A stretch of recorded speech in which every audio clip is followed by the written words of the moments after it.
Hi, I am Shahina Khan. I am Professor for Communication and Broadcasting.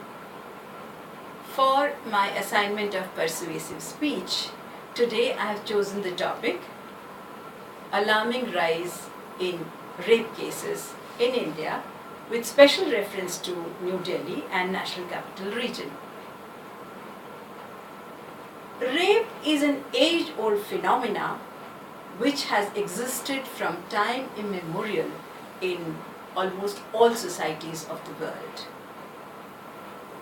Woman has been seen as an object of desire for a long time in society, and she has been molested, she has been raped, she has been wronged against by men. And it's not essential that all men commit rape, but rape is a phenomena which actually is a horrible experience for a woman. And these cases are actually rising quite a lot in the near future, that we see that it would be very difficult to control unless we sensitize the youth. So to begin with, I want to quote from the father of the nation, Mahatma Gandhi, and he said, "I will far rather see the race of man extinct than that he should become less than beasts by making the noblest of God's creation, woman, the object of our lust."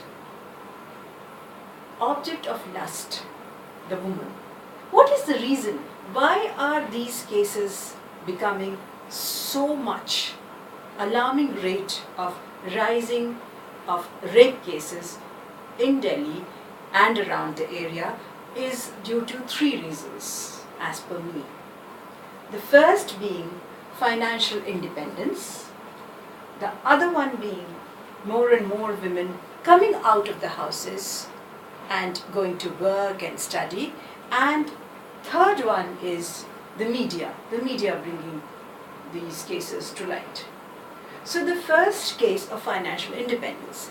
What is the scenario in our country, in India, that till say about 50-60 years back, most of the population lived in villages and they were joint families and not many people were educated. So as time progressed and as education spread, more and more youth, especially men, they get educated, and from rural areas they started coming to metropolitan cities like Delhi.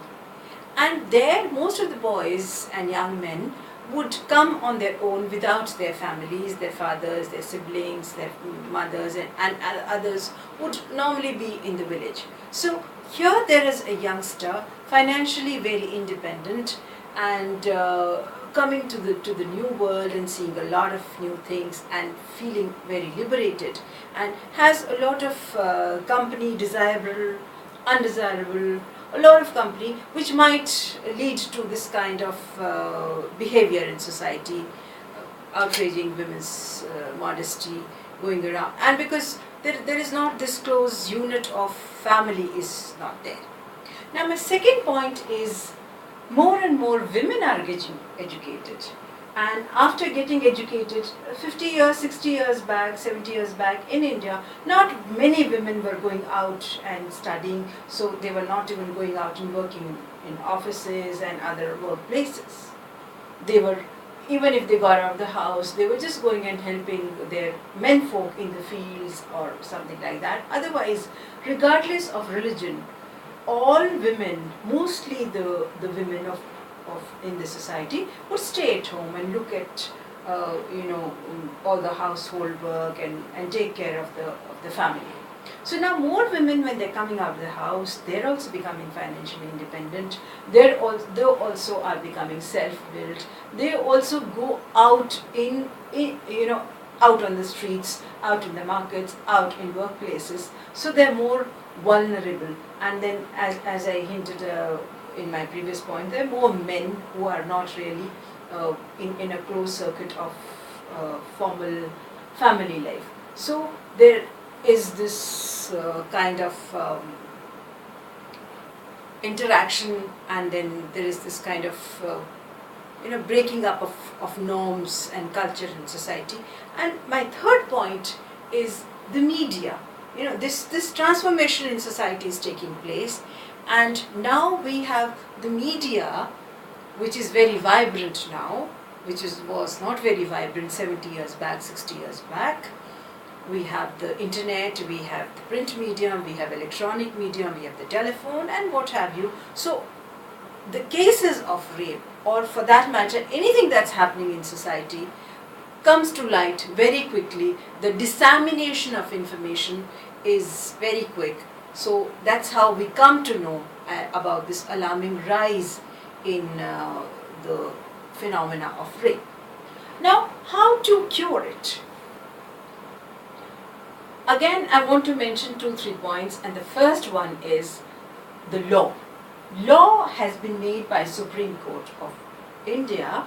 There is a detailed guideline, and it's very clearly laid down that any man or any boy outraging the modesty of a woman, raping a woman or a girl, has to be punished, has to be very serious kind of crime has to be taken notice of, and he has to be punished.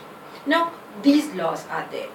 Another thing that has happened is we have the National Commission for Women, and they have laid down a code of conduct for men in society, how they should behave towards women in the society. So this is strengthened. This is there, is being laid down.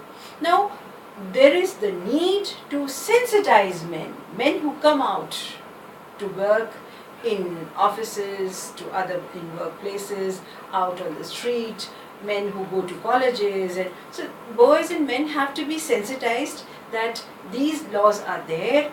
There is a norm in society. You must respect women folk, be they your friends, your colleagues, or anybody else. They have to be, their modesty should not be outraged. Now, the action that should be taken is that the law which is there, and it's alarming. According to a survey in New Delhi, every 18 hours a woman is being raped, and every 14 hours a woman or a girl is being molested. And it's alarming. It's so painful to know that children from the age of 2 to the women of age 84, they have been raped in sometime, somewhere in New Delhi or around this area. This is alarming. The law is there. Section 375 and Section 376 of Indian Penal Code very clearly give the guideline that a woman has to be protected at home, in society, out in offices. So these laws are there for the law enforcing agencies to implement. Now, another thing which is important, and this law and all the code which is there must be implemented but sensitizing the men, telling them, making them aware that it is essential to respect women folk in society. It is essential to tell women, to tell others in society, the women folk, that you are safe. We respect you. And these laws, once implemented, will protect the women. These men and boys, once sensitized, will transform the society, and it would be a very safe society for women to live in. Thank you.